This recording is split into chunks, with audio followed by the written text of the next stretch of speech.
Good, happy Monday morning, November 30th, 2020, the last day of November. Tomorrow will be December, everyone. Welcome to this Monday morning edition of the Riley King Newscast, right here on the Riley King Network. We have a lot of news to get to this Monday morning, so let's begin. First up, we begin with COVID-19 updates. New Hampshire reports 491 new COVID-19 cases and 3 new deaths. Let's take a listen to that video from WMUR News 9. Bentley Chevrolet says now is the time to explore our Chevy Cyber Sales event. Buy a new 2020 Chevy Equinox all-wheel drive SUV, just $22,884. Bentley Chevrolet, the neighborhood dealer who treats you like family. New numbers on COVID-19 just out from the state tonight. There are 491 positive tests to report. That includes 259 tests from Friday and 232 from Saturday. Good evening. Thanks for joining us. I'm Charisse LeClaire. Now, those numbers are still being delayed because of the Thanksgiving holiday, and some tests from Saturday are still being processed. The adjusted positivity rate for Friday's tests is 5.2%. That is the highest since the state began reporting that statistic. There are also 3 new deaths to report tonight. Okay, and there you go on that video and that report.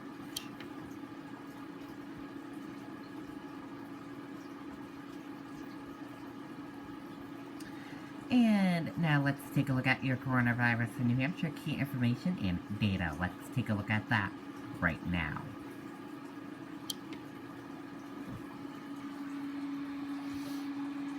And here is a look at that information for all of you right now. There are 20,480 number of people in New Hampshire have tested positive for COVID-19. 13,373,673 number of people in the United States have tested positive. 526 number of deaths from COVID-19 in New Hampshire. 839 number of people have been hospitalized with COVID-19 in New Hampshire. And 831 number of deaths from COVID-19 in the United States. Now let's take a look at this map of New Hampshire where current cases of COVID-19 are.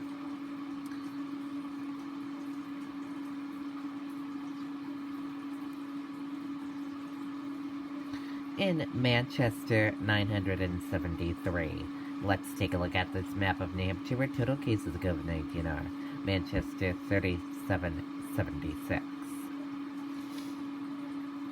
And now let's take a look at the 3 charts here. Let's start with the first chart here. New cases each day in New Hampshire in the purple. Daily new positive COVID-19 cases. Orange, new hospitalization. And red, deaths. Let's take a look at this chart here. Current cases.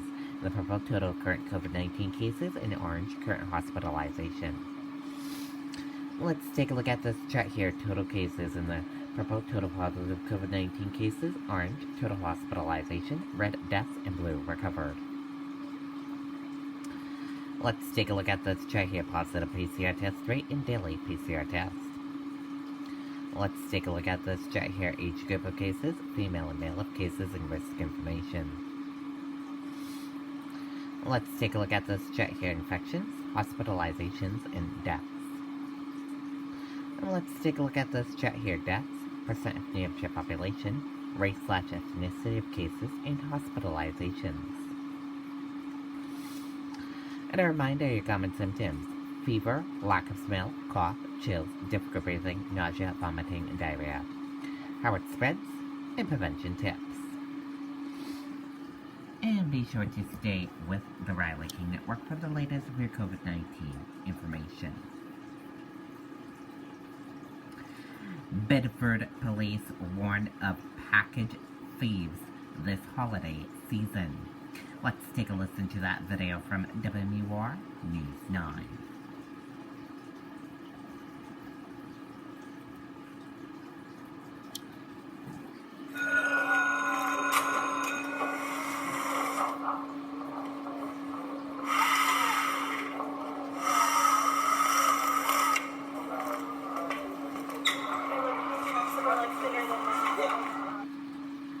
even more people shopping online this holiday season, Bedford police are warning about porch pirates who may try to steal your packages out there. Bedford police say there are ways to protect yourselves from the thieves.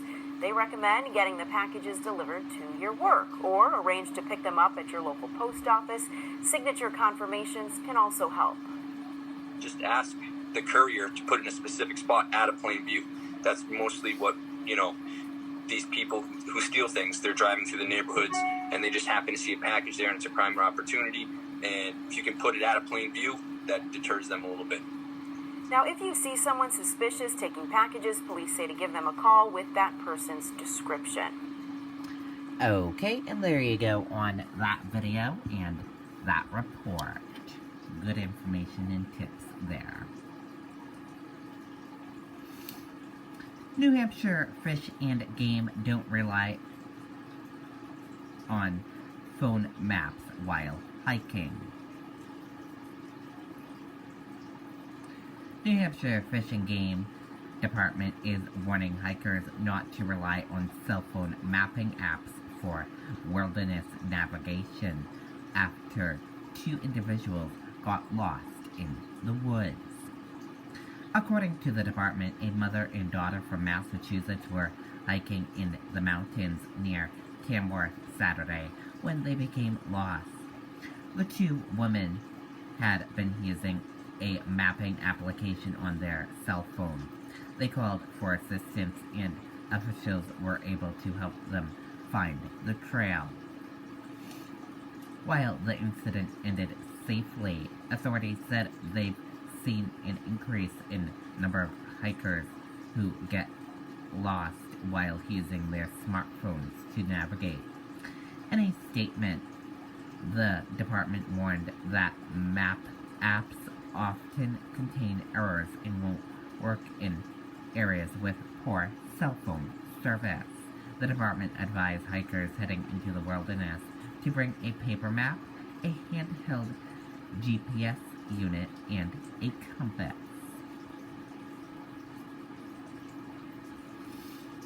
As winter draws near, Manchester officials seek space for emergency homeless shelter. Let's take a listen to that video from WMUR News 9, Siobhan Lopez.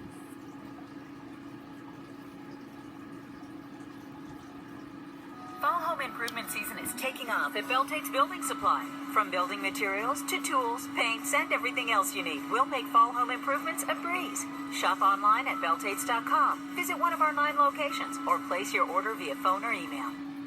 It's back to the drawing board in Manchester as officials seek a space for an emergency winter shelter. We've run into a lot of roadblocks in terms of landlords not wanting to have a shelter in their building, and then buildings not meeting their criteria. Privately owned properties are not off the table, but city buildings, including the JFK Coliseum, are being looked at as existing opportunities. After the Pearl Street building the fire department and Fit New Horizons were eyeing was abruptly purchased. We did not want to recommend JFK, and when the Pearl Street building came up, that again met the criteria, so that was what we had moved forward with. The Pearl Street location was bought by real estate developer Ben Gamache, who says he has a plan for the building, but offered up space in one of his other properties on West Auburn Street. City officials say that location is not suitable for shelter. The pandemic taking its toll, space is limited in existing shelters to allow for distancing, and there is an increase in the homeless population. The fire chief estimates upwards of 400 people right now. Mayor Craig says without an emergency shelter, there will only be around 150 beds by the end of the year. But what we want to do is have another full shelter available so people can stay in during the day, during night, and get help that they need, hopefully to find housing by the time this cold weather is done. The mayor says if they go with a location that is on the emergency operations plan, then the fire department and Fit New Horizons can move forward with their plans. But if it's not part of that plan, then it would need the approval of the Board of Mayor and Aldermen. Reporting in Manchester, Siobhan Lopez, WMUR News 9. Okay, and there you go on that video and that report.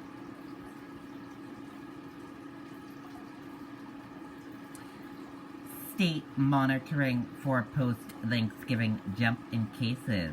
The coming days will be critical. Let's take a listen to that video from WMUR News 9, Tim Callery.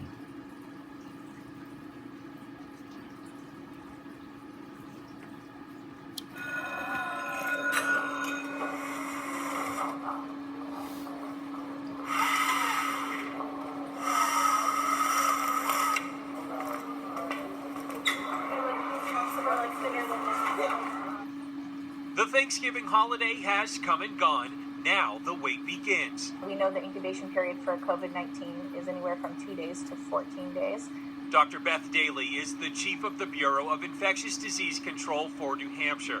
She says most people typically begin to experience symptoms of COVID-19 anywhere between 5 and 7 days post-exposure. And so we'll really be looking for any increases from Thanksgiving about a week from now or so. That's typically when we've seen outbreaks or clusters associated with Halloween parties, for example. So if you spend time with family on the holiday or this weekend, Daly says you should monitor your health for symptoms, including lack of taste, cough, fever or chills, or shortness of breath. We are seeing a significant amount of community transmission right now. We expect to continue to see that level of community transmission going forward. As cases continue to rise, so too does the demand for testing, in particular antigen testing. Antigen tests are widely available in New Hampshire now. We have been pushing the Binax Now cards out to a number of different partners, and we have on our website a list of all the locations where you can get rapid antigen testing. As for its accuracy, if you have symptoms and you get a rapid antigen test, the performance of that test is good. It's not as good as PCR, but still it's quite sensitive and specific to COVID-19. and now with all the precautions people have been taking throughout the pandemic, it appears those precautions may have an impact on this year's flu season. State health officials say they typically see flu cases around October, sometimes even earlier, but this year so far, no reported flu cases. Reporting live, I'm Tim Callery, WMUR News 9. Okay, and there you go on that video and that report.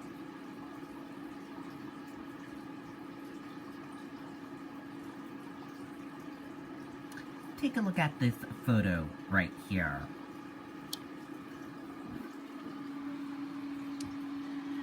Dozens of protests outside Sununu's home over mask requirement.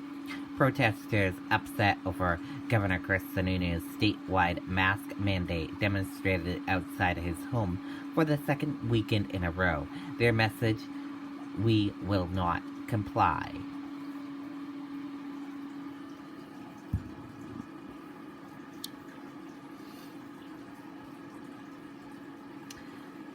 Manchester Takeout Tuesdays start December 1st. Manchester officials are prompting a new campaign to support city restaurants during the winter months. Manchester Takeout Tuesdays start tomorrow, December 1st. And that does it for this morning edition of the Riley King Newscast right here on the Riley King Network. I hope you all have a great rest of your day, and I'll see you back here later on today for another newscast. And I'll have a news report coming up in a little bit. Goodbye, everyone.